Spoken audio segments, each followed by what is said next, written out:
Hi, everyone. Good morning. How are you doing? Good morning. Good morning. Good morning. Morning. So I know last Thursday and this Tuesday this week, there was kind of a lot going on in those worksheets. We did a lot of topics, but I think today will be a little shorter and more specific to one topic. So it'll be kind of nice. And I think we're pretty good after this on just the general algebra review type of thing. I think we're going to get more specific at from here on out. Yeah, so it'll be no more of a bunch of topics in one day, moving from one to another. It'll be more. This will specifically talk about, like, maybe next week we'll talk about factoring, because that'll help us do the coming section in chapter 3 and stuff like that. Just one topic every day. That's more typical. But there's so much from algebra that we're supposed to remember that there was kind of a lot we had to get through. But I think we did pretty good. Kind of focused on the main things. I know we skipped a few topics that were in the worksheets, like the absolute value stuff, but I think it's not super important, and it's kind of one of those things you can probably, if you need it, you can probably figure it out as you go, kind of thing. And yeah, you don't see it very often, so I wouldn't worry about that too much. But also I was gonna say I'll email you about it too, just in case someone wasn't able to log in at this point in the in this class. But this coming Tuesday, our next meeting after today, I have to cancel our Zoom session because I have both kids have a doctor's appointment that's been rescheduled a bunch of times, and it's a pain to reschedule again. So unfortunately, I know everybody's going to be really sad that you don't have to wake up early and log into the Zoom meeting. I know you're going to be, you try to hold back your tears. Okay, it's going to be hard.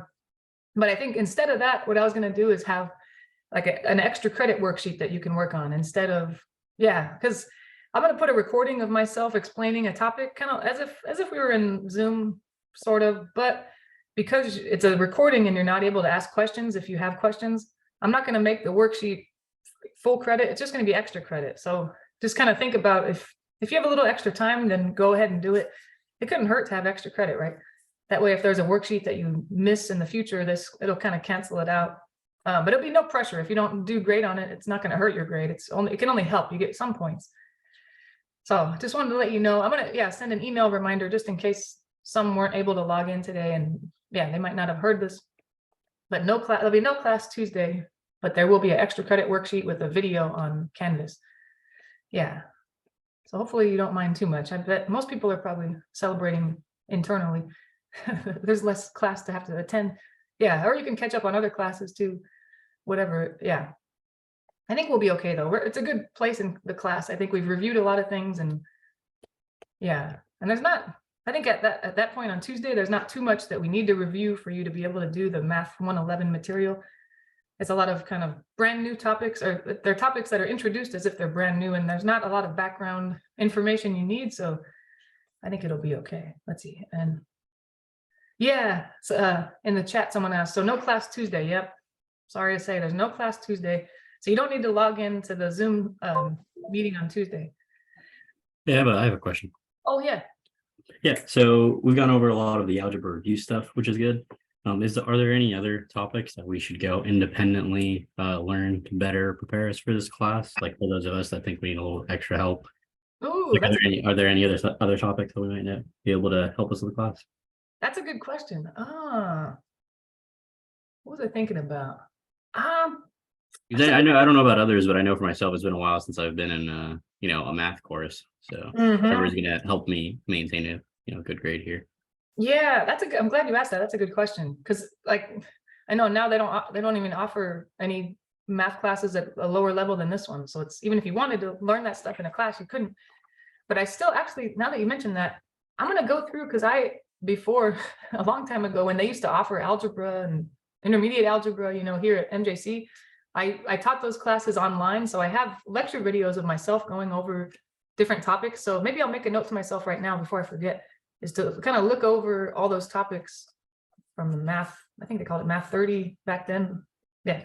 And then maybe send links to the videos of those. And also I'll kind of give you a list. Okay, these are kind of topics that we didn't have a chance to go over yet, but you might want to look at them if you, like if you feel that way, like you said, it's been a long time since you've seen this stuff, and there might be a few topics that you're missing that might help.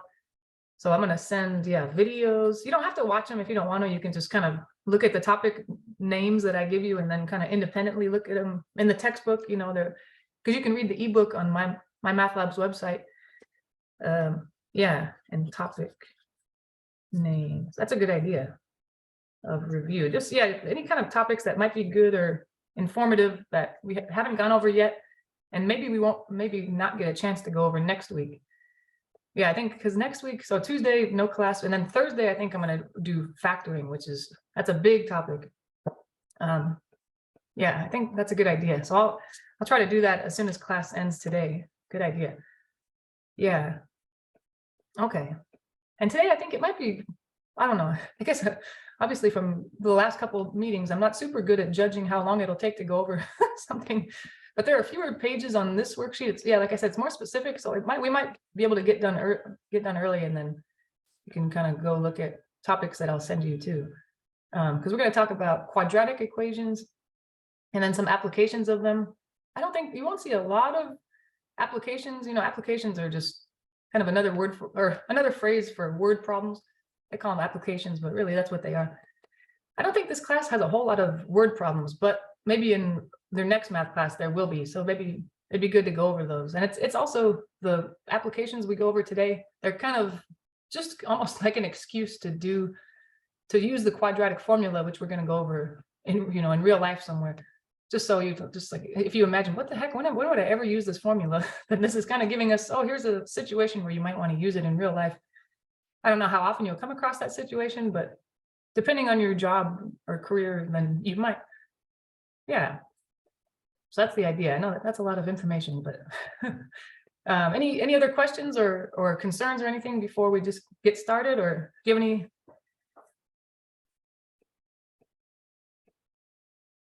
Okay, if you ever want, think of a question or a comment or concern or anything, just go ahead and unmute yourself or put it in the chat or whatever you want to do, whatever's easier. But I guess we'll just get started. Let's see. We've covered a lot of topics. One of the ones we did, I don't know, I think it was last Thursday, was where we solved linear equations, they call them.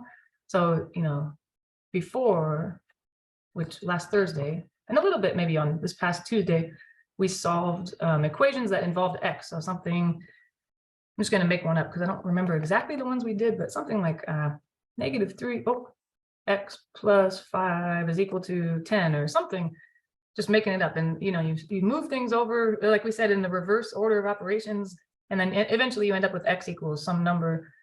The mystery number, you find it. And then we also, I think it was this Tuesday, we did the inequalities, where instead of an equal sign, you have a greater than or a less than. So we kind of know how to solve those. It's almost the same, except if you, in the process of solving, as you're moving things from one side to the other, if you ever actively multiply or divide by a negative number, you have to flip the inequality backwards. Whatever way it was facing, have it face the other way. So we did that, but now we come to the problem. If for some reason in real life or in our math class, we were ever asked to solve an equation that it didn't just have a variable, just a variable as is, kind of like here, it might have a coefficient, but that's about it. But what if your variable has an exponent on it? And also if there are multiple terms with a variable, it's very tricky to solve those. So if instead of this example that we see here, that we've already know how to solve that, but if I add another term in the front, like x squared, and then I have the other terms, -3x plus 5 equals 10, how the heck would I solve that? That's kind of the question we'll answer here in this worksheet, because this one, it's really not possible to just isolate x, because x is in this term here with the 3 as a coefficient, and x is in this term as well, and they're not like terms. There's, one has an exponent of 2, the other guy has an invisible exponent of 1, so they're not like terms. I can't combine them into one x. They have to stay separate. So it's really hard. It'd be very difficult to solve it if I don't know how. I can't just isolate it because there's 2 of them. So we kind of answer that question today. In this section, we talk about this formula called the quadratic formula. You've probably at least heard that name, if not used it before. But there's a formula where you just literally take the coefficients of x squared and x and the constant term, whatever they are, you just plug them in this formula, simplify, and then you're all done. But next week, we're going to go over a different, there are two methods to solve these. There's the one quadratic formula. That's what we're going to talk about today. Because I do notice that in this book and in this class in general, it's just assumed that everybody knows how to use the quadratic formula. And also quadratic, I always misspell it anyway. Not only how to use it, but also memorizing it.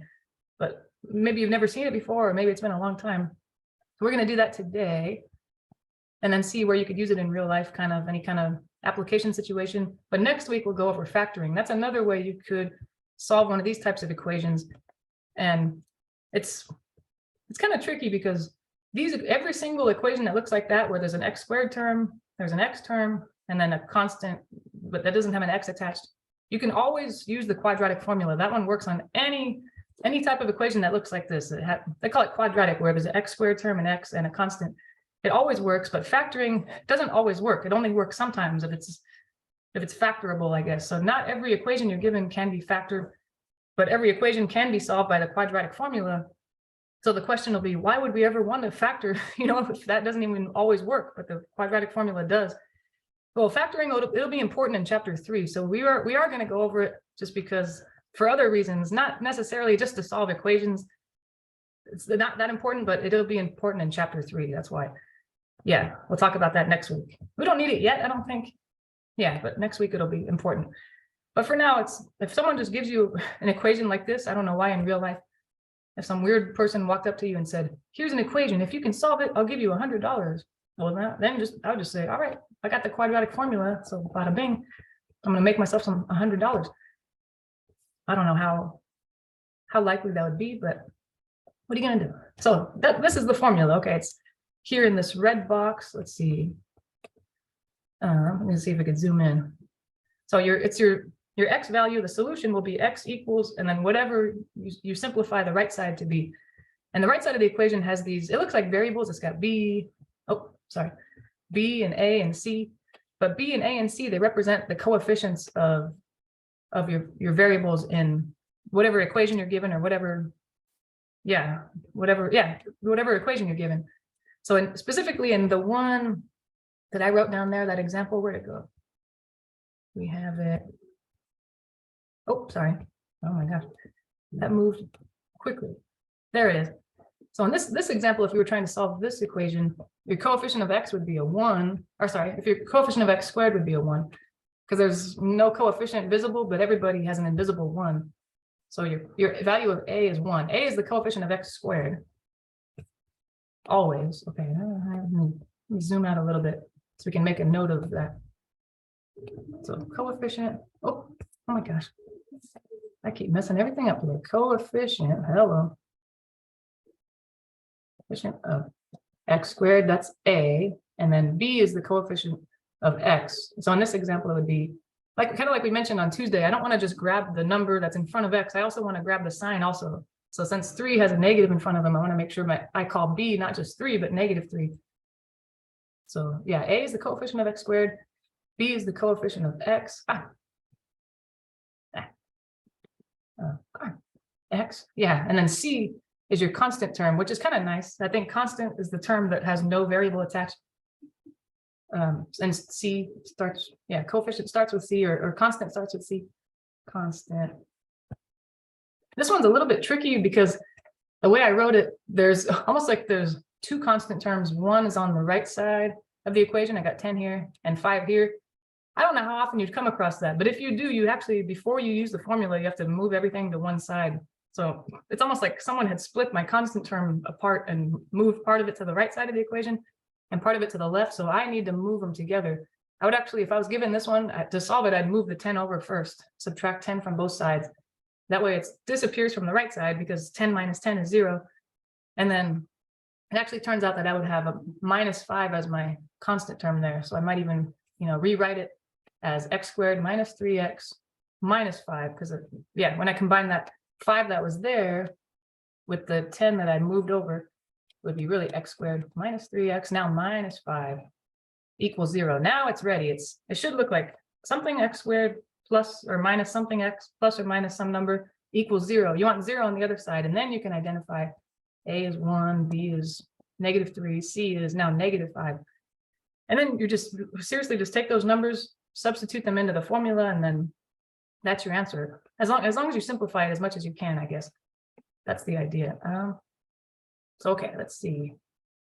Maybe we'll go and do, yeah, we could do both of these examples. So they have one written out there, typed out, but we have one as well. So yeah, we'll do both. I guess so. We wrote this one first. Let's just go ahead and work with the one that I wrote. I don't know how pretty the answer is going to be, but that's the thing about the quadratic formula. A lot of times your answer doesn't look nice. It's got this weird expression with the square root in it, but that's okay. It's not, all they wanted was the answer. So I'm giving them the answer.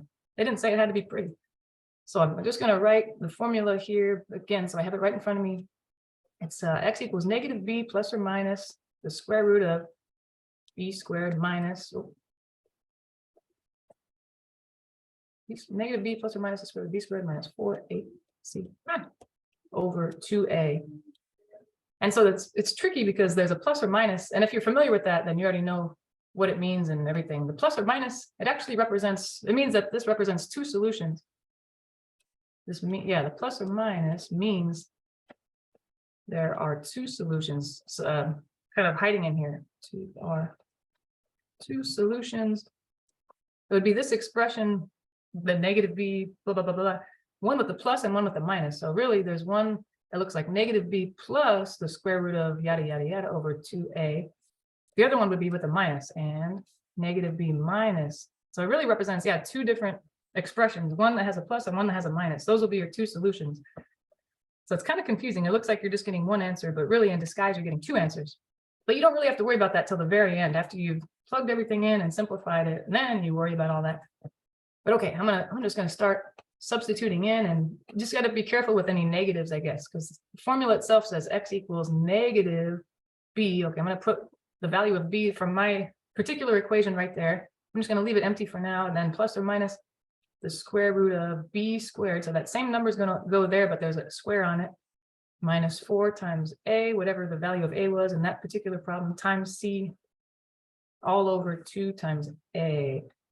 So okay, I just fill everything in. Negative b. Okay, what was b again? We said b was negative 3. I'm going to put him right here. So just be really careful, because there was the formula itself has a negative in the very front, but my value of b is also negative. So it's a negative negative, which we've seen before is a positive. And then I also have b right here. I need to put the same value, negative 3, and then minus 4 times a. What would we say a was? 1.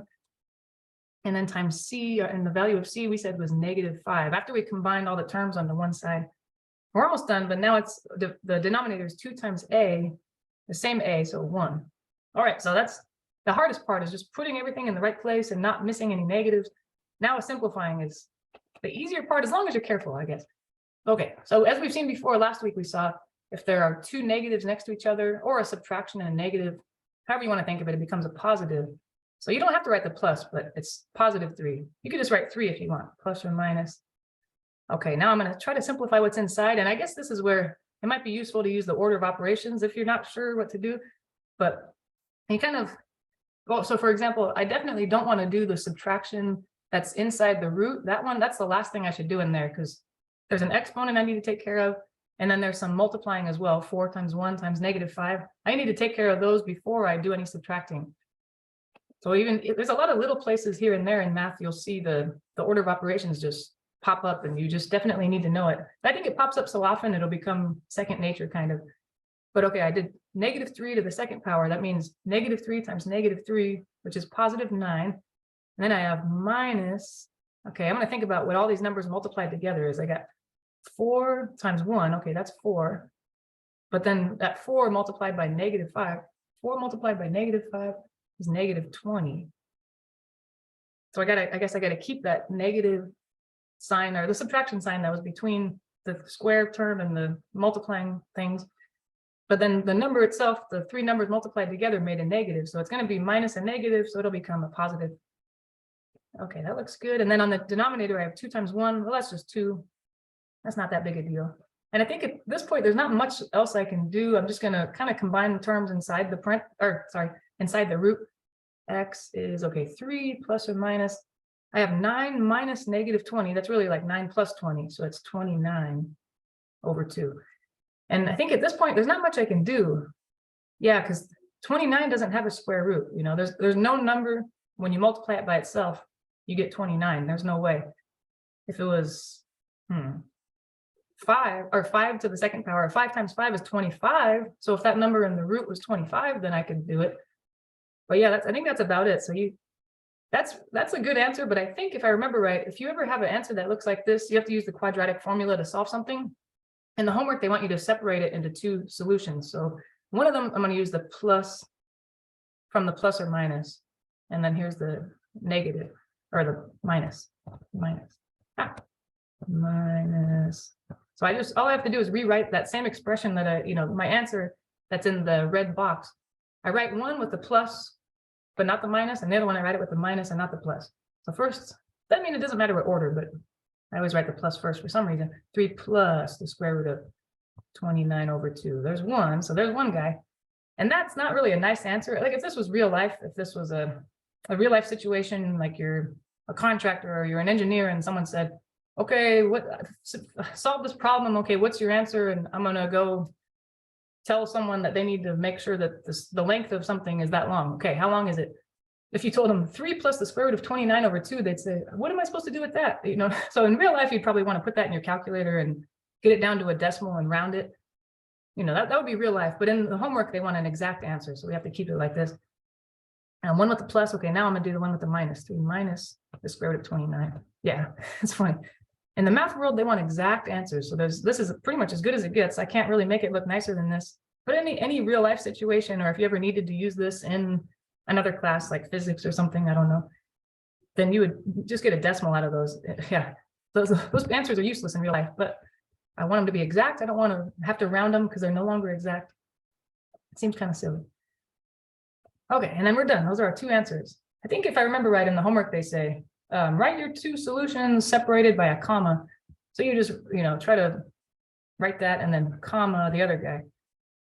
Yeah, I think that's it. And I think, if I remember right, I don't think they want the x equals. I think it'll just be one guy, comma the other guy. I think I think they would have x equals sitting there and then a blank space for you to type in whatever the answer is. So they would have x equals, and then you would type in 3 plus the square root of 29, comma 3 minus the square root of 29. You don't have to put x equals because I think they usually already have it sitting there. Oh, it's a lot of work. But I think once you get the hang of it, it's pretty good. Okay, let me zoom out just in case anybody wants to see that work, because there are a lot of steps. And I know you could, especially if you get comfortable with it, you can do it quicker, maybe skipping steps, doing some steps in your head, which is fine. Just if it's kind of new to you, maybe take it slow because it's so easy to make some little mistake in there. There's so many things going on and a lot of things to keep track of. One little negative sign you miss could mess up the whole thing. Yeah, believe me, I know, because I've done that a lot of times.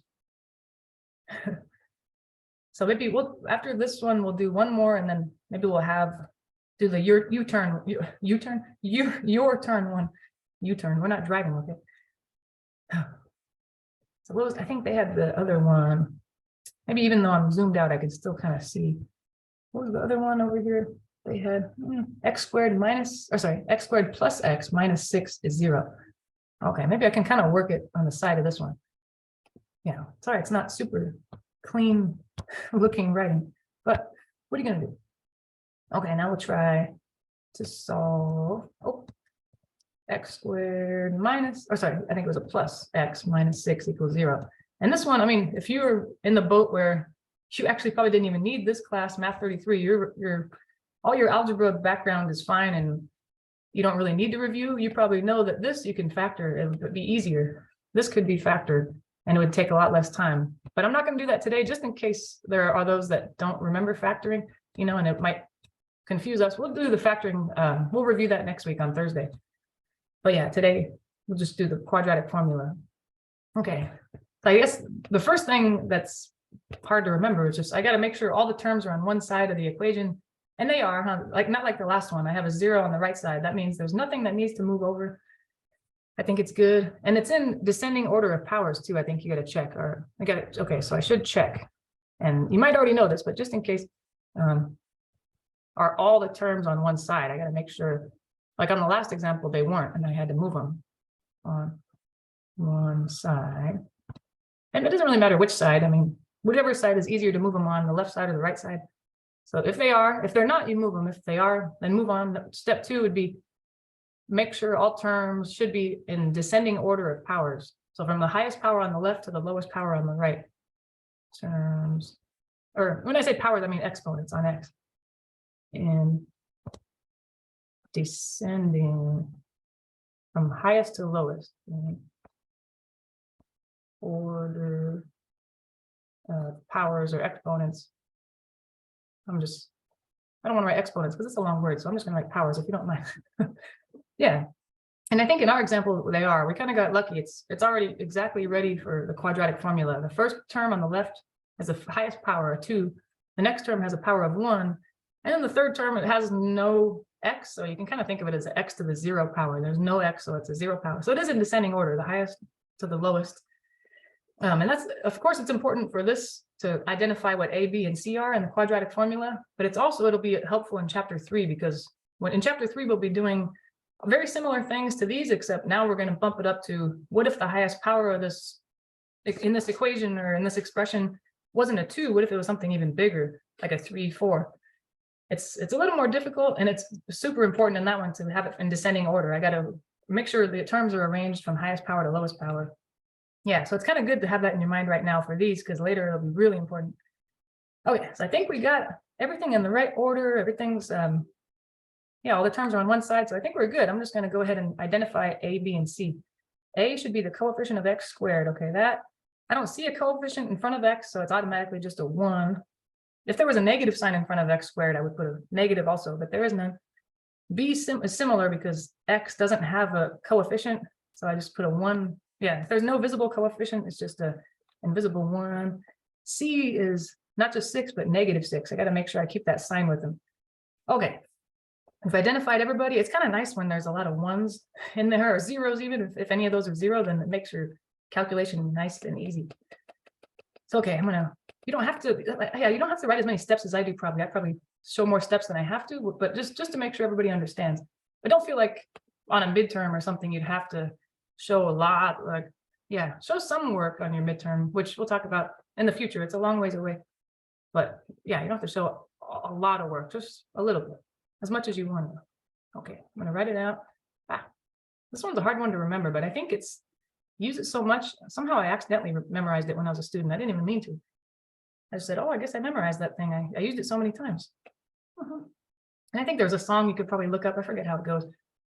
Negative B, you sing, pretty much say the negative B plus or minus, and it has some melody to it. It's kind of silly, but I don't know how helpful that is. So, okay, my B is 1. I'm going to replace B with 1, but I got to be really careful. There's a negative. B is 1 plus or minus square root of, okay, B squared, B, same B, so he's 1. Hey, what the?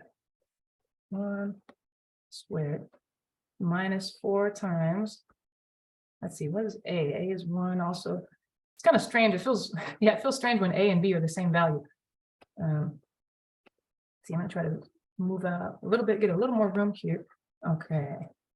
A was 1. It's not wanting to go.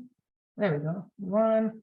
And then C was what? -6. All right, so I gotta be careful, put a negative there. Those are all multiplying, the 4 and the 1 and the -6 over 2 times A, which is also 1. So, okay, now I think we're ready to simplify. You can probably skip more steps if you wanted to, if you're really good at it, or you're very familiar. Oh, someone. Oh, nice. Oh, that sounds familiar. Tyler in the chat put a way to remember the quadratic formula. It says Xavier was in. Oh, that's a good way, because Xavier starts with the X. I never heard that part. Nice. X. So Xavier was or equals a negative boy, negative B, who couldn't decide. So he's plus or minus. He didn't know what he was, positive or negative, to go to the radical party. That's good, because radical means root. Radical. You'll even see that. Yeah, you probably even saw that in section 1.4. The radical party. And then what is it again? I always forget. The boy was square. Yeah, I don't know if people still say that, huh? But square used to mean like kind of nerdy or, I don't know, weird or something. So the boy was square. So he missed out on 4. Oh my gosh, that's funny. Missed out negative. Okay, 4 awesome chicks, AC. And the party was over at 2 a.m. So it's all over 2A. That's a good way to remember it. Thanks for saying that, because I was even thinking that. I was thinking there's some kind of rhyme or there's a, yeah, it's not a rhyme, huh? It's just a way to remember it. That's pretty good. Xavier was a negative boy who couldn't decide to go to a radical party. Or yeah, and then the boy was square and missed out on 4 awesome chicks. The party was over at 2 a. That's a good one. I think you could probably try to remember that. And then probably at a certain point, you just start memorizing the formula as is too. That's right. Thanks for remembering that. I forgot. So we got -1, because there's no negative or minus a negative, so it's just negative. Plus or minus the square root of 1 squared is 1. Then we have minus, okay, 4 times 1 is 4. 4, and then that 4 times -6 is -24. And that's all over 2 times 1 is 2. All right, I think this one we're going to get a nice answer at the end. Not like the last one, because it pretty much all depends on your root. Is the number inside the square root a number that actually has a square root? Then you're going to get nice answers. But if, like on the last one, the root is a root of 29 or something that doesn't have a square root, then your answer is not going to look pretty. But that's okay. Inside the root, we got 1 minus -24. That's really like 1 plus 24. So it'd be 25. That's funny that we got 25, because didn't we just mention that when we were doing the other one? If what was inside the root was 25, then I could simplify it. And here we are, we got what we asked for. That's kind of beautiful. So, okay, I got to simplify what's inside the root. This time, this 25 actually does have a square root. The square root of 25 is 5, because the square root is asking what times itself can be multiplied to obtain this number, 25. The answer would be 5. Okay. And now, since the root actually disappeared because that number actually had an exact square root, we should be able to simplify this down to nice numbers. I need to break this into its cases, one with a plus and one with a minus, kind of like we did before. Last time we wrote it with a plus and a minus, but it didn't really look nice. There wasn't much else I could do. I'm going to write it first with a plus. So -1 plus 5 over 2. Simplify that. That probably simplifies to something kind of nice. But then I'll write another one. The other answer is -1 with a minus 5 over 2. And I think those are both whole numbers if I'm careful and I simplify carefully. And the one on the left, -1 and 5 make 4 over 2, but 4 over 2 is just 2, because 4 divided by 2 is 2. Okay, so one of my answers is 2, which is a really nice number. And then the other one with -1 minus 5 would be -6, and that's also over 2. -6 divided by 2 would be -3. So sometimes you kind of get lucky, I guess, and you get nice numbers like these. Those would be your answers. X equals 2 and -3. But then other times you don't get kind of nice, not so nice answers. But if you ever do the quadratic formula on a quadratic equation like this, and if you simplify it, and that number that was in the square root, it actually has an exact square root. Like in this case, there was a square root of 25 was 5. That means that the original equation you were trying to use the quadratic formula on, you could have actually factored it instead, and you could have gotten these answers. But we'll see how to do that next week. But that would be, that would be a way to know you could have factored it instead if you wanted to. But quadratic formula always works, so you don't need to worry about that. Yeah, but the last example we did, because our answer just had a square root in it, it was the square root of 29, and there's nothing I can do with that. I can't simplify that. That means that if I had tried to factor the very first example we did, it would not have worked. I could have tried it, but it wouldn't have worked, so I'd have to go to the quadratic formula anyway. Phew, all right. So that was fun. That was a good time. Now, where's the one you were supposed to try it? Oh, no, I think I've got ahead of myself because I ran out of room. There's one here. Okay. How about we'll all take a break and work on this one. This your turn one. I think there's only in this worksheet, there's only 2 your turn problems. So you only have to upload, yourself doing 2 problems. This is one of them, and we can go over it still afterwards, but they do have a hint here. Just keep in mind this 3x squared plus 13x equals 10. Not all the terms are on the correct side. You need to move something over. So make sure you move the 10 to the left side first, and then try to use the quadratic formula. Okay, maybe I'll give it at least 5 minutes at the least, and then I'll come back and see how everybody's doing. Okay, so ready, set, break.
And on this one, as you do the formula, you might get kind of large numbers, so don't feel bad if you use a calculator or something like the one on your phone, or if you have another one, don't, yeah. Especially for the square root, because I think it ends up being a square root of a large number. So if you want to check on your phone or on your calculator, if that number has a square root, don't feel bad, like you should have known that it did or didn't.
Do you want a few more minutes to work on it? It's kind of a longer one.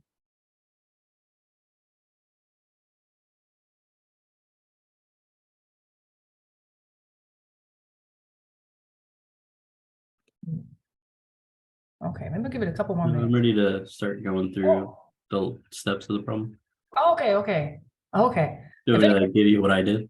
Yeah, okay. That sounds good. Good idea. Yeah.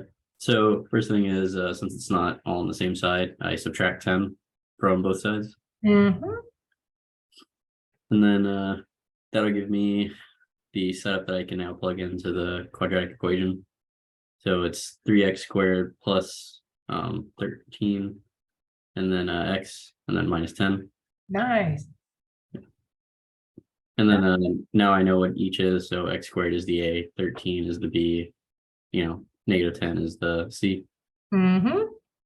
Then I just start plugging into the formula, which is x equals -13 plus or minus the square root of 13 squared minus 4, and then parentheses 3, and then another parentheses for -10.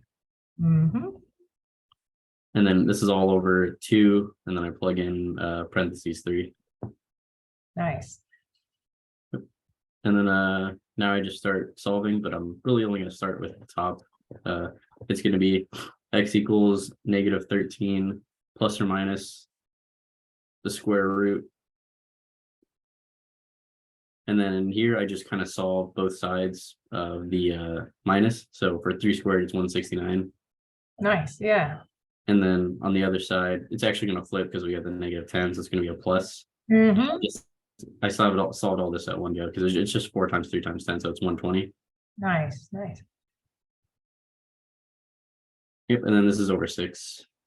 Perfect. Then I solve here, so it's x equals -13 plus or minus, I think it's 281. Is that what I put? 289, I think. Yeah. 289. I have bad handwriting. Ah, Yeah, 289 over 6. perfect. And then I actually had to use a calculator, but Yeah. 289 squared is 17. So it's x equals -13 plus or minus 17. Mhm. 6. And then now I create 2 problems, but I'm just going to start with the first sign. I'm going to solve for the positive 17.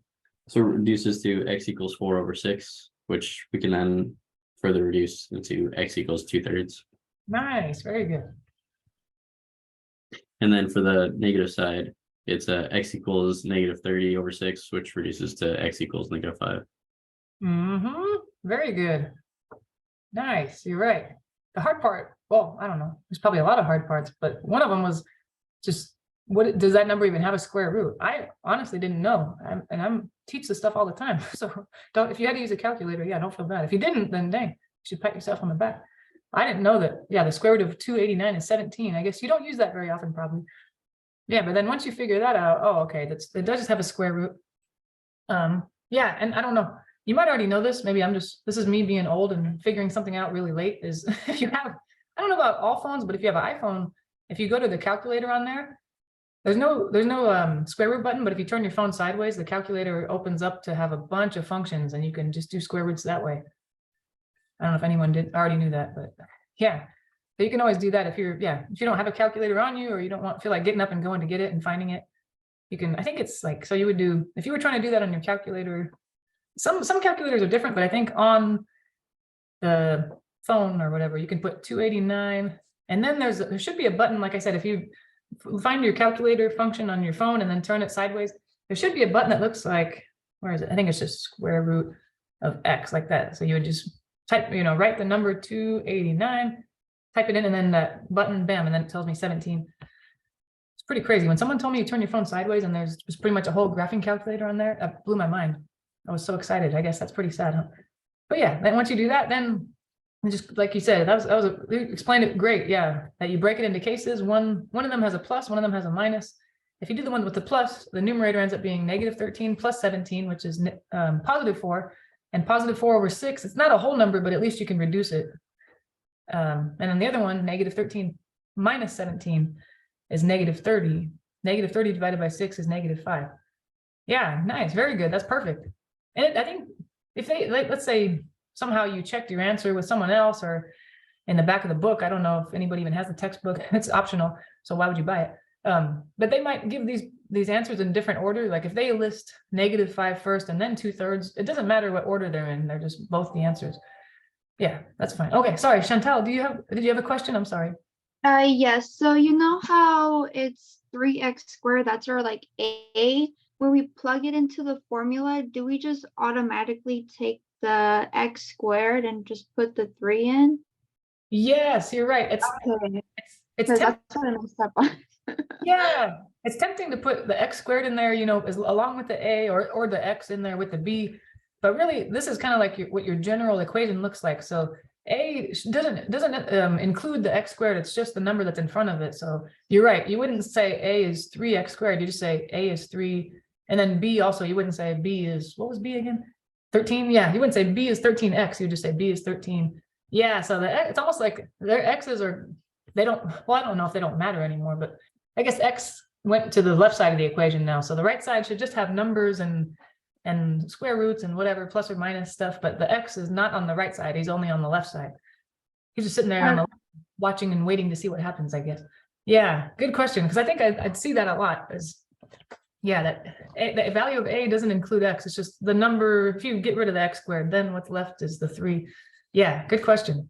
Okay, thank you, because that's what I messed up on. I'm like, I was solving it, I'm like, this doesn't seem right. But then once he was explaining it, I'm like, how come you didn't add the x squared? But I look back to the formula, and then you could just see that there's not like a square number there. So thank you. Yeah, you're welcome. Good question. I'm glad you said that. I didn't even think to mention that, because I'm sure if you were thinking that, I bet someone else was thinking it too. Good question.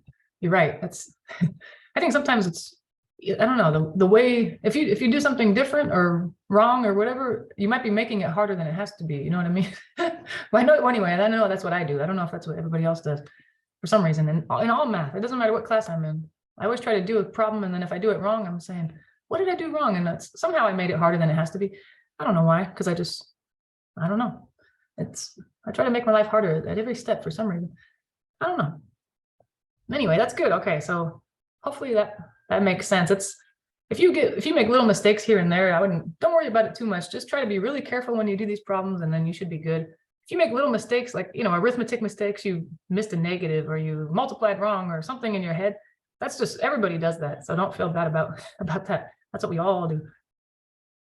Yeah, that's why I think it's pretty rare for there to be a math test where someone gets 100%, just because, I mean, the chances of making 0 mistakes is not very good. Does that make sense? If you get 100% on a math test, you got to feel pretty good because you made no mistakes. Everybody makes some mistakes. That's amazing. I think I got 100% on a math test one time in my whole life, and I was so happy. But I think it's because it was a weird math class that didn't really have any numbers in it, so there was no chance for me to make a mistake really like that. Anyway, let me just stop babbling and go to the applications. Okay. I think a lot of times in this class, it's hard to say what the applications are of a lot of things, because, there's applications in physics or engineering or even business and stuff, but maybe at this point, none of us really have the physics background or the business background. Like, I don't know a whole lot about physics. I took one class. I don't know a whole lot about it. And then business, I took 0 business classes. So I don't know if I could really speak to the applications. So that's kind of a tricky thing in this class, is to talk about where you use this in real life without having to explain super deep things about that subject, But this one's kind of simple, sort of. It's just talking about the perimeter of a rectangle. And, that's just math, that's shapes and stuff. So let's see, we'll just kind of read through it and then see if we can solve the problem they want. This is just, don't feel like, I'm not going to put a problem this complicated on at least our first midterm. So don't worry too much about that. This is just more an excuse to use the quadratic formula, I guess, So this wouldn't be on a midterm for sure. Just I don't want you to worry about it. Let's see, so the application, so it says quadratic functions are often used to model many situations. They can be solved using the methods above. So the quadratic formula. So we'll look at an example where we talk about the area or the perimeter of some rectangle, something in real life that's shaped like a rectangle. But it says your dorm room has a perimeter P of 46 feet and an area of 120 feet squared. Okay. What are the dimensions of your room? Okay. In real life, why would you know the perimeter and the area, I guess, but you couldn't measure the length and the width? That's a good question. I guess maybe you're going to go look at apartments later and you want to know what are the dimensions of this apartment? I don't want to really go there. I just like to know what they are. The ad for the apartment only says the area and the perimeter. This is a stretch. Okay. I don't know if that would really ever happen. Let's just pretend. So perimeter, remember that with a rectangle, or actually any shape, the perimeter is just the distance all the way around. So if there's a rectangle, I just imagine myself as a little person walking all the way around. So how far would I walk? 1 side, 2 sides, 3 sides, 4 sides. The distance you would go all the way around is the perimeter. And the formula for it, as they see here, is 2 times the length plus 2 times the width, which it just kind of makes sense. That's one that probably no need to memorize, because if I say this is the length, it doesn't really matter which one's which. And this one's the width. I could switch them and it wouldn't really matter. I'm having to walk the length twice, once on the left side and once on the right side. So that's why there's 2. I would walk 2 lengths plus, what else would I walk? I'd walk the width once down on the bottom, and then I'd walk it again at the top. because, you know, the length of the top and the bottom are the same. The length of the right and the left are the same. So this formula just kind of makes intuitive sense, I guess. Perimeter of a rectangle. So that makes sense. Okay. What else did they say? They said the perimeter is 46. So right off the bat, I can probably just replace the P in that formula with 46 because that was given to me. Perimeter is 46. On the right side of this formula, though, I don't know the length or the width. So I just kind of have to keep it as L. That's unknown. And then W also unknown. That's as good as I can do. That's all I know right now. So then I kind of read through what else they told us. Okay, perimeter was 46. We used that. The area is 120 feet squared. So area of a rectangle is just like they wrote here, length times width. Length times width. You don't really have to put the little dot or multiplication sign. You can just write L and W next to each other. But just so we know. Again, I don't really know what L and W are, but they did say what A, the area was, right? What did they say it was? 120. Okay. The square feet, you don't have to do anything with the square. They're just saying, you know, that perimeter is a one-dimensional measurement. So you're just measuring something that's one-dimensional because it's like length. The length of something is a one-dimensional measurement. So it's measured in just feet, not square feet. But area is a two-dimensional measurement. So that's why you measure it in feet squared. So it's just the name of the measurement that you're using. You don't have to do anything with that square. Oh, someone said the audio is cutting out. Is it okay if I restart my laptop? Oh yeah, no problem. So if you ever have to do that, something's wrong with your computer. Hopefully it's not on my end. I hope everybody can hear me, but yeah, no worries. If I see you kind of log out of the meeting and then log back in a few minutes later, I understand. Sometimes we have problems with our computers. Yeah, no problem. And if you miss anything, this is recording, so no worries on that. Yeah, hopefully you won't miss too much. That would be good. But it's okay. Yeah, no problem. I understand. If I just see the number of participants go down one, I assume something like that happened, but it could be that someone's just so bored they say, I can't even take this anymore. This lady is so boring. Oh my God.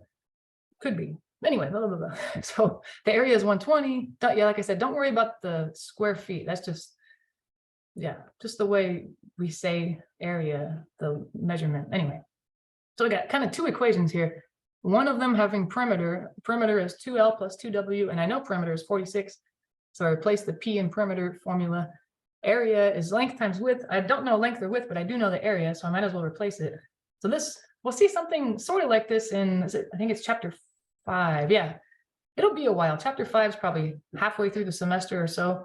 So you don't have to worry about it right now, but in the future, we'll have something like this. This is called a system of equations, where you have two equations. They both have two variables, and you have to somehow kind of combine them in order to solve.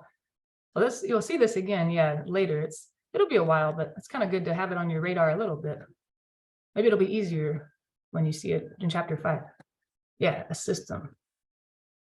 I think in real life, this doesn't happen too often, but there are applications of it in real life, which is kind of interesting. Okay, so what we're gonna try to do is combine these equations into one. We got 46 equals 2L plus 2W. Okay, that's one equation. And then I have 120 is equal to LW. So I think on this idea, yeah, this, you're not going to see anything like this on a midterm, right? You know, and this not until chapter 5, which would be way later on midterm 2.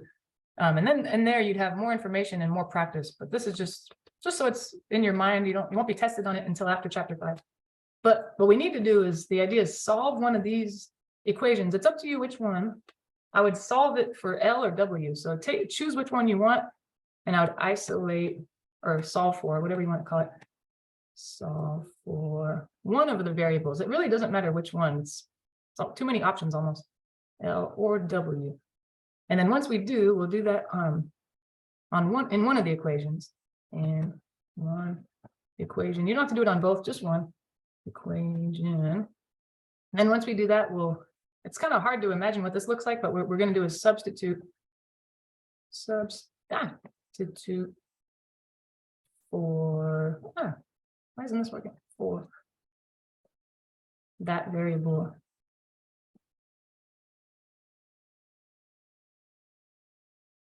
In the other equation. I don't know, what the hell does that mean? I think when we do it, it'll make more sense, but just describing it's kind of hard. All right. So I'm looking at these two equations. We actually have the freedom to isolate, choose the top one or the bottom one and try to isolate L or W. I think this is not something I'd expect you to see ahead of time at this stage, but I think the bottom one, I don't want to work with that guy, even though it looks nice and simple. If I were to try to isolate, let's say L on the bottom equation, then that would mean so I have an L times a W. In order to move the W over, I have to do the opposite and divide both sides by it, which is not pretty. I think it's, then you'd end up having an equation L equals 120 over W. And that's super, well, it's not nice to work with. It's nice, it's easier to solve an equation for a variable when it's not in a denominator. You do not want to see it in a denominator unless you really have to.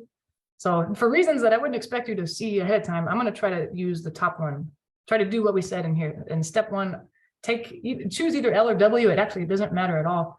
Whichever one you want to solve for, and I'm going to try to isolate L or W. It doesn't really matter. So yeah, it's kind of weird. Sometimes in math we have choices and it feels wrong because usually in math you're given a problem, okay, do it. And there's only one way to do it. And I just follow the steps, bada bing, and I'm all done. But when there's freedom, it kind of freaks me out. It's like math isn't supposed to have choices. You're just supposed to do it. So yeah, but this one we can solve for either L or W.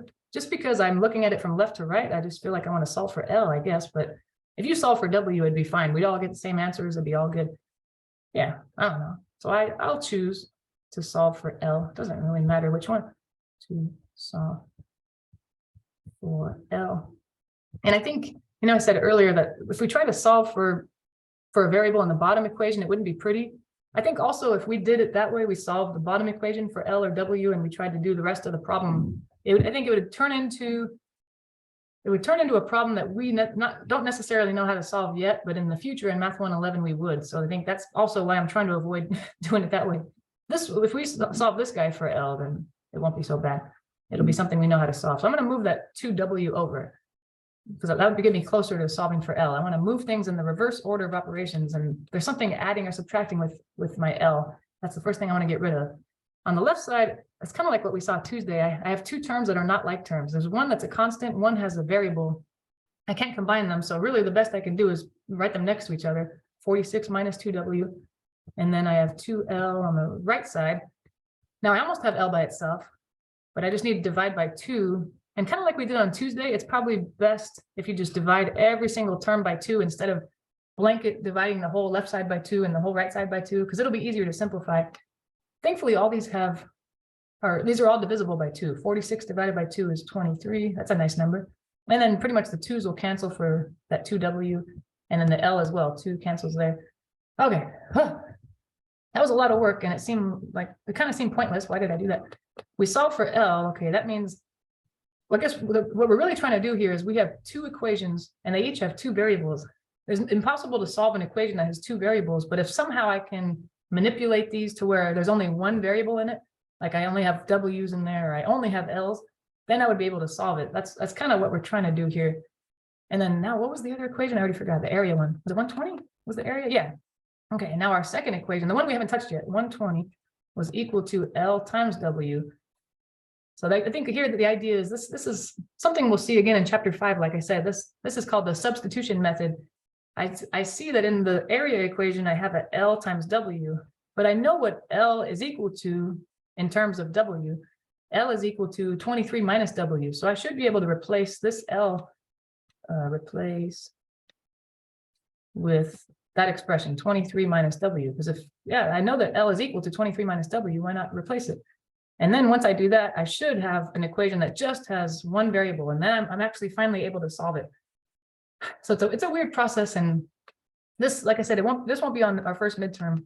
This is just some reason to use the quadratic formula, but it's good to have seen it, even if it didn't make 100% sense. It'll be good to have seen it, so chapter 5 will be a little easier probably. So I'm just going to rewrite the area formula, or the area equation we had, but where the L was, I'm just going to replace it with this expression that we know L to be equal to 23 minus W. There we go. So that's what L is equal to according to the perimeter equation that we solved for L. And now you notice that we have an equation that just has 1 variable, so we should be able to solve it. I mean, what my idea is, this doesn't look like it's ready for it, but eventually it's going to look like kind of like, the generic looking equation that I use the quadratic formula on, ax squared plus bx plus c equals 0, but my variable is not going to be an x, it's going to be a w. So I'm hoping that if I simplify this enough, maybe move the terms to one side or whatever, it'll kind of look like that, but it'll be W squared plus or minus whatever BW plus C. Then I'll be able to use the quadratic formula. So I got to try to make what I have now. I'm happy that there's only one variable, so there's actually hope that I can solve it. But I'm trying to make it look more like that, because then I can use the quadratic formula. So I think I need to simplify. Probably the way to do that would be distribute that W. This W on the right side is multiplying. I just need to distribute it in, do 23 times W and then the negative W times W. And that's probably going to get it closer to looking like what I want, so I can use the quadratic formula. Okay. Now I have 120 on the left, and then I said I'm doing 23 times W. That's just 23W. And then I have negative W times W. That would be minus W squared. So far, it's getting there. It's getting there. I think I just need to move everything to one side. Okay, let's see. And it doesn't really matter which side. I mean, just because the general equation that we use it on has everything on the left side, I tend to move everything to the left side. I don't know. Doesn't really matter. I'm going to add, so because the W squared is negative on the right side, I have to add it to get rid of it. The 23W is positive, just because there's no negative sign in front. I'll subtract it to get rid of it, minus 23W. Whew, so all the terms are on the left side now. And then now I have 3 terms running around. They're not like terms. I can't combine them. And I have a choice of which order to put them in. But like I said, I want to put them in descending order of powers. The highest power is the W squared. I'm going to write him first, and then the minus 23W. And then the 120, that's the constant. He always goes last. Poor guy. Okay. And there's so many steps that I might have missed a negative. Or finally, whew, finally, I have something I can solve. Oh my gosh. Let me see. Okay, what are my values of A, B, and C? It's kind of weird, but A is like the coefficient of W squared instead of X squared. So it's just 1. A is 1. And then B is your negative 23, the coefficient of, I was going to say X, but we have W. So weird when it's not an X. B is negative 23, and then C is the constant term, so 120. Whew. Now I think we did all the hard work. That was difficult. Oh my gosh. So I'm going to substitute those in the quadratic formula. X equals negative B plus or minus square root of B squared minus. You don't have to write the formula out, but I just always like to have it in front of me, so I don't have to go looking way far away and then back to this. It's right in front of me. I won't make any mistakes or miss a negative if it's right in front of me. Negative B, I'm going to just get ready to fill in A, B, and C here. I need all the square roots. Oh, minus. And the 4 and the blah, blah, blah, and the blah. Oh, I think I ran out of room. Oops. Yeah. Okay.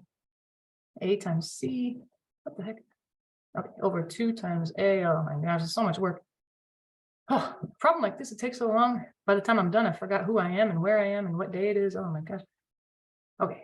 B is negative 23. Okay, I got to be careful. The formula itself has a negative, but B itself is negative. So it's a negative, negative, plus or minus the square root of B squared. Ew, I got to do 23 squared. Gross. Minus 4 times A is 1 and C is 120.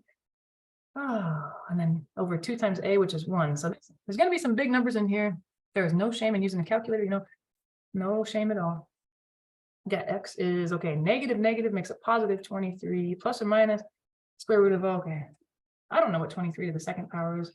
23 to the second power, or 23 times 23, 529. Oh my gosh, who knew that? And then it looks like it's going to be a minus, because it's a minus 4 times 1 times 120, 480. Wow. Then I'll subtract those guys. 480. Okay. Oh, I should do all over. 2 times 1 is 2. And then I could tell that they definitely designed this problem perfectly, because there's actually a square root of the number inside of the square root. Because with the number that ends up being in the square root, when you subtract those, is 49. I don't know why I made that root so big. And 49 has a square root, because 7 times 7 is 49. Oh my Lord. Oh, geez. What did I do? Sorry. Oh my gosh. X is, okay, 23 plus or minus. The square root of 49 is 7. Whew. And now we're breaking it into cases like before. I'll write it with a plus, and then I'll write it with a minus. One solution would be 23 plus 7 over 2. Why am I writing X? It should be W. Whatever. I forgot I was solving for W, not X. Oh my gosh. Or the other one would be 23 minus 7 over 2. Okay.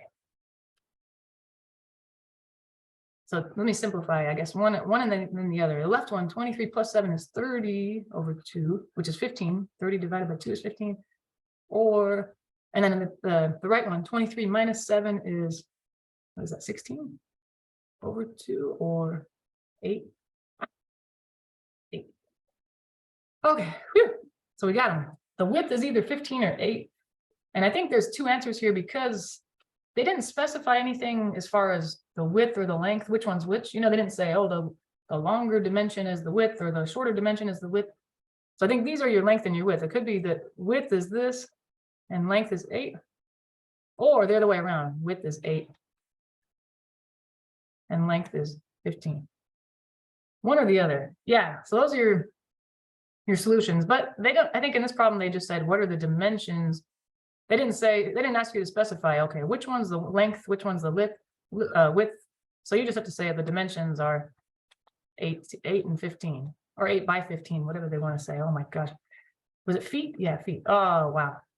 That took so long. I probably could have guessed the answer before that. If I could just kept guessing, you know. Oh, Lord. That's a bad one. Let me just zoom out and let me see if anybody needs to, if you wanted to write anything down or copy anything. Holy moly. Wait, that's another. Okay, I was just thinking, I was thinking for some reason that there was an example for you to try like that, but there isn't. So that's good. I think that they said, we're not going to make the students try this. This is too much. So this, I think at this point, this is where I say, remember how sometimes students ask in algebra, where would you use this in real life? At this point, you wish you never asked, you know. Students say, never mind, I don't want to know. Because this is pretty bad. Oh my gosh. So that, like I said, it's just a preview of chapter 5, which actually chapter 5 isn't as bad as you might think. Don't get scared of it. But don't worry, this won't be on the midterm or anything. Oh man. Just pretty much in real life, I'm glad that I don't have to really do that in real life.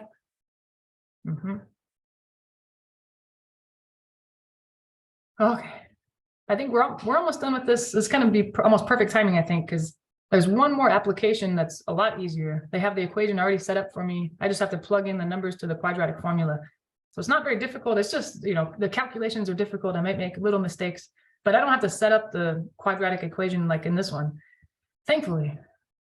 Okay, then there's a U try after that we'll all try and see what we get, see if we all get the same answer. But at the very bottom of this worksheet, I forgot, I couldn't cut it off, but it talks about rational expressions down here. That's something that we'll see kind of far off in this class. So we're not going to worry about this. This is, yeah, don't worry about rational expressions. That's a totally different topic. That's not super important. But okay, hopefully, yeah, hopefully that you got anything down that you wanted to get down, write down. We'll look at that last application. This is a nice one. I think you see this in physics. If you have to take any physics class, you might see this in there. Where is it? Yeah, here we go. I'm going to zoom in so I can see it better. Oh man. Here it is. So this is like if you throw something up in the air or something's shot up in the air, not exactly directly vertical, but maybe at an angle a little bit, what kind of a trajectory does it take? And how high is it at any given time? So if I were to throw, I don't know, throw a football up in the air, not directly above me vertically, but maybe at a little angle, at any given time, after a certain number of seconds, how high up would it be? How many feet would it be up? Of course, at first it would be increasing in height, but at a certain point it would come back down. So this is a way to model that in physics, which is kind of cool in a way. Is that nerdy to say that's cool? Maybe. Okay, so let's see. Let's read this. It says, okay, another application. This one's a lot simpler because yeah, I don't need to set up the equation for myself. The height h. If you think of, oh, why did I do that? Think of h as height. Okay, the height of an arrow. Okay, specifically an arrow, but it could be another object. But this one they talk about arrows. Okay, shot up in the air can be approximated by the equation. This one's, they're being specific, depending on the object and the initial speed that you threw it at, and how high were you off the ground when you threw it. Then this equation might change, but I guess this is specific. So this equation h equals 128t minus 16t squared, where t is in time in seconds. How long does it take for the arrow to reach 240 feet in the air? That's a problem I think I remember seeing in physics, and that was in our homework or on the test or something. But yeah, that's the good thing is they gave us the equation, so I know it. H is equal to that. That's good. Okay, let me see. I'm gonna maybe do like I did before and move this over a little bit. I don't know. All right. Maybe I'll just write that equation here. Okay, H is, yeah, I guess it's Yeah, anyway, 128t minus 16t squared. So in this case, instead of x, they're using t, just so we remember what the variable stands for. T is time and h is height. So they're saying that the height at a certain point, what did they say again? Yeah, at what time is the height, or how long would it take the arrow to reach 240 feet in the air? So really they're saying that at a certain point, the height is 240 feet, and they want to know what is time in that case. When it's 240 feet in the air, how many seconds have passed since it was initially thrown or shot up or whatever? So I guess what all I have to do is really replace the h in this formula or this equation with 240. So they're saying that the height at a certain point is 240. I'll just replace it. And then if I solve for t, that'll tell me what time that happened. So, okay, I'm going to kind of move it down. I'm going to do 240. Oh, what? Oh, geez. What did I do? 240, okay, is equal to, then the right side of that equation or formula, 128t minus 16t squared. Oops, 16t squared. So if you want, if you kind of, the t kind of weirds you out, you can change the t's to x's and then finish the problem that way if you want to. It's totally up to you. But I'm just going to keep it with t's, I guess. Let's see. So I have, yeah, well, first thing I notice is that I need to move everything to one side. I need to move this, the negative 16t squared, I'll add it to the other side, plus 16t squared. And then the 128t is positive, so I need to subtract it to the other side. Oh my gosh, more minus. There's now 3 terms that are on the left side, kind of like in the previous problem. And none of them are like terms, so I just have to write them next to each other. They should be in a certain order. I'm going to write the highest powered term, the t squared term first, and then the 128 minus 128t. And then the term that was already there, 240, doesn't have a variable, so he needs to go last. Okay, that looks good. And it looks, you know, even though it's a t instead of an x, it still looks like the perfect thing to put in the quadratic formula. In this case, a is the coefficient of x squared or t squared. In this case, 16, b is the coefficient of x or t, negative 128. So this is going to be a calculator one. These are big numbers. And then c is 240. Oh my gosh. Yeah. If you do this without your calculator, oh my gosh. You're a genius, I think. I'm going to plug those in the quadratic formula. Okay, so the quadratic formula should be, well, it usually says x equals, but I'm going to write t equals, because we're solving for t time, negative b, but b itself is negative 128, so I got to be careful. Okay, where the heck is this guy out of here? And plus or minus the square root of b squared, oh my gosh, negative 128 to the second power, are you serious? Oh, wow. Minus 4 times, let's see, I'm going to erase some stuff here so we don't confuse it with all this blue writing. That was from before, a problem that we no longer care about. 4 times a, and a was what now? 16 times c, 240. Oh my gosh. Wow, over 2 times a, which is 16. Oh, wow. All right. Whew. Now, get my calculator ready. I do not have faith in myself to do this in my head. Well, first, I could do the negative. There's a negative. Oh, negative 128, which is positive.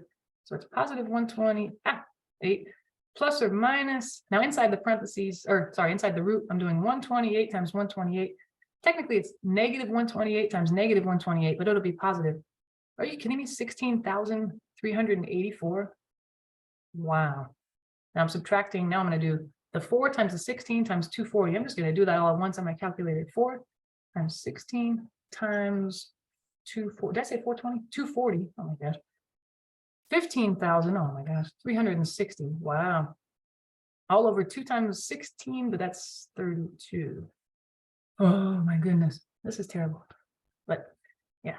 Okay. What do we got? Hopefully what's in the parentheses has a square root. That'd be kind of nice. 128 plus or minus. Okay, what is in that square root? I'll take the 384 and subtract 15,000. Oh my gosh, 360. Wow. So what's in the square root ends up being 1,024. Oops. Oh my gosh. Over 32. Now I'll just see if that has a square root. If it doesn't, I'll just leave it like that. Does that number have a square root? It does. Are you kidding me? They made sure this guy would work out very nicely. 128 plus or minus the square root of 1,024 apparently is 32. I would have not known that. Over 32. Okay. Oh Lord, this is terrible. And then it's now at this point, it's very tempting. I know if anybody's thinking it, it's tempting to try to cancel those 32s But I can't do that. The only way to reduce is if you have one item in the numerator and one item in the denominator. So I have to resist that urge. It would only be if that 128 didn't exist. If it was just 32 over 32, then I could reduce it, but I'm not able to. I have to wait till I combine them. I'm going to do two solutions, one with the plus 128 plus 32. Why isn't this over 32? And then simplify that. Okay, what's 128 plus 32 is 160. Wow. Oh my gosh, my computer's having a hard time.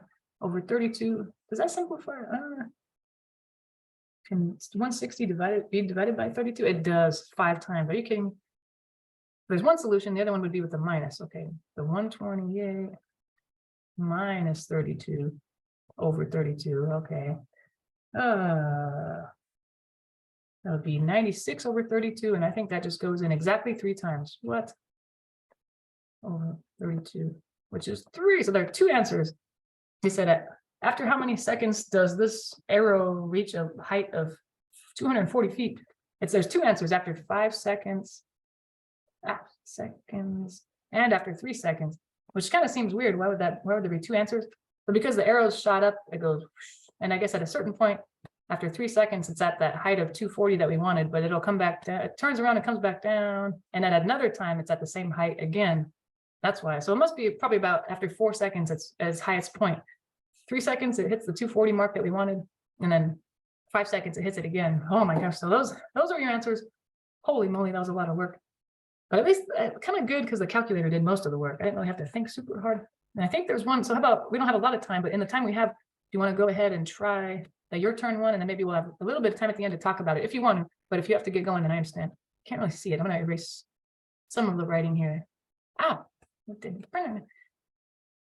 we go. So let's try that one. The good thing is the one that you got for your turn, it has everything on one side already. It's got negative 16 t squared plus 40 t plus 4. When does the ball hit the ground? That's kind of tricky, but just think, well, the height is 0 on the ground. So I would just replace the height there with 0. Why isn't my computer? Right. Anyway, so you just put 0 on one side and then solve that, what's given for t. Okay, so maybe I'll give it 5 minutes, and they have the answers there. So if you want to check your answers, you will be able to do so. But if you want to stay a little longer than the class needs to, then we get out at 10:10. But if you want to stay a little longer and see how to do it, if you mess up, then go ahead. Okay, I'll give it 5 minutes and then we'll talk about it. How about 4 minutes? Because then class is technically over.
Sorry, you guys, we didn't have a whole lot of time to do that.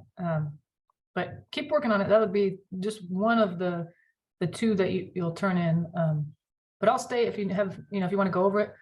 Let's see, but I just want to kind of quickly go through the stages. If you do the values, A is -16, B is 40, and C is 4, and plug those in, you should get the answer they got, but I think the process might be a little different than what we've seen. So I wanted to talk about it a little bit. But if you decided when you had this equation, you wanted to move everything to the left side, you could have done, okay, if you move everything to the left side, all the signs would change. So you'd have a +16, a -40 for B, and a -4 for C, which is fine. Actually, it's weird because, yeah, it's weird, but you get the same solutions. So if you kept the terms where they were on the right side and plugged those in, then those values would be fine and you get the right answer. But if you moved all the terms to the left side and try to use those, you'd also get the right answer. So either way would be fine. But I just for simplicity's sake, I'll use the coefficients that were already there without having to move anything. Let's see, when I substitute everything into the quadratic formula, I got -b, so -40. But if you moved everything over, you'd have a +40, square root of, and then if you substitute everything in, yeah, -16 squared. And if anybody has to go because they have another class, I understand. Go ahead if you want to log out. The answer that they got was 2.6. So just type your answer, your plus and your minus into the calculator. One of them should be 2.6. And if it is, then you're good. If it's not, then maybe you can, if you have time to stay. -4 times A, which is -16, times C, which is 4. Okay, over 2 times A, which is -16. So okay, if I simplify this, -40 plus or minus, okay, square root of -16 to the second power. Wait, did I do that? -6. Yeah, I'm just using a calculator. What am I talking about? Sheesh. 16 times 16 is 256. So even though it's a negative, it's negative times a negative, so positive 256. And then you have a minus and another minus, it'll become a plus. 4 times 16 times 4 would be, I think, wait, is that right? Yeah, another one, huh? Another 256. Ah, how come it's not right? Interesting. Am I going crazy? Over -32. Why do I feel like I messed something up? Professor, isn't the -16 square supposed to be a 40? I'm not sure if Oh, I'm right you're or right. wrong. Thank you. Okay. You're right. Oh, see, this is what I get for not writing the quadratic formula down. I'm putting the wrong thing in the wrong place. Oh my gosh, thank you. I knew something was weird. Thank you for saying that. It would have probably taken me way too long to figure that out. Oh my geez, I put an A there. Of course, that's supposed to be B. What am I doing? Oh my gosh, what am I even doing with my life? -40 squared, -40 times -40 is positive 1,600 or 1,600. Oh my gosh. Come on, old girl. Me. Okay. That's supposed to be a 1,600. 1,600 plus 256. I think it doesn't, that number does not have a square root, but that's okay. We'll do it anyway. 1,600 plus 256. Okay, I got 2,112. So okay, not pretty, but that's okay. -40 plus or minus the square root of 2,112. That over -32. Okay. And if this was just purely math homework and there's no application, no real life situation that we're talking about, that would be your answer. That's fine. But I guess because this is real life, yeah, if someone said, when would the ball reach a certain height, or when would it hit the ground? If you told someone, oh, it's -40 plus or minus the square root of 2,112 over -32 seconds, that's not useful. Of course, you want a decimal in real life. So I think that's what they did. That's how they got the 2.6. So they broke it into two cases. One where it's the plus, and put that in your calculator, because 2,112 doesn't have a square root. The best you can do is just make a decimal out of this, and then the same thing with the negative, blah blah blah blah blah blah blah blah over -32. Okay, if I put that in my calculator, okay, the square root of 2,112, I can actually, if I can kind of simplify that part. Oh yeah, sorry. How did you get 2,112? Good question. Maybe that didn't sound right, so maybe I messed something up. What did I do? Is it 1,600 plus 256, right? Which is 1,856. You're right. What the? Oh man. Wow, thank you. Oh my gosh. I should just be quiet and just let you guys go because I think you probably did it right and I'm messing you up more than you were before. I'm sorry. Oh my God. Oh, thank you for saying something, Lord. 1856. Oh my gosh. Wow. Oh, I guess I need more coffee. Okay, I'm gonna go get some. No. Simplify that. 1856. Square root of that is about this one. You can probably, it's hard to know where to round it if you put this in your calculator. But if this something like this was ever on a homework where they said get a decimal answer, they'd tell you where to round it. And in your calculator, it looks like 43.08, but that 8 can round the 0 up to a 1. So I'm just going to make it a 43.1. And then that I'm going to put in my calculator. What's negative 40 plus 43.1 all divided by negative 30. And then here we got negative 40 now minus the square root's going to be the same, obviously 43.1 over negative 32. What the heck? I gotta change a 0 to a 2. I need to just be quiet and go away because I'm confusing everybody more.